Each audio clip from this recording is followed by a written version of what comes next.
Hello दोस्तों, कैसे हैं आप सब। उम्मीद करता हूँ कि आप सब लोग खैर वाफियत के साथ होंगे।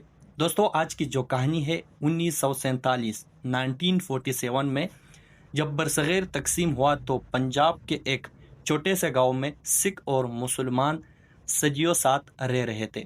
सिख नौजवान कुलदीप सिंह का बेहतरीन दोस्त एक मुसलमान लड़का सिराज था। जब फसादात फूट पड़े और सिराज के खानदान पर हमला हुआ तो कुलदीप ने अपनी जान की परवाह न करते हुए सिराज और उसके घर वालों को अपने घर के खुफिया तहखाने में छुपा दिया। कई दिनों तक कुलदीप पहरा देता रहा और उन्हें खाना पहुंचाता रहा। जब हालात इंतहाई ख़राब हुए तो वो रात के अंधेरे में अपनी बंदूक लेकर सिराज के ख़ानदान को बहिफाजत सरहद पार छोड़ने गया। बरसों बाद जब दोनों बूढ़े हो चुके थे तो करतारपुर राहदारी के खुलने पर सिराज और कुलदीप दोबारा मिले।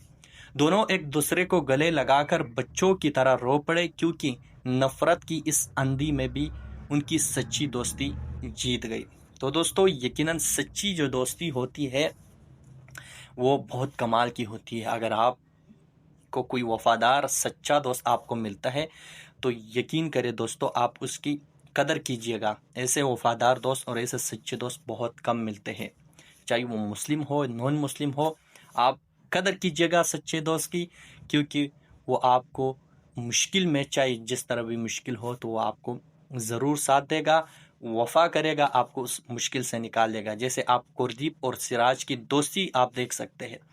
50 से 60 साल बाद भी उनकी दोस्ती कायम रही और वो एक दूसरे से मिले और बड़े अच्छे खुशगवार मिजाज में मिले। तो दोस्तों, उम्मीद करता हूँ आज की इस कहानी से आपने बहुत कुछ सीखा होगा और आपको ये कहानी अच्छी लगी होगी। शुक्रिया।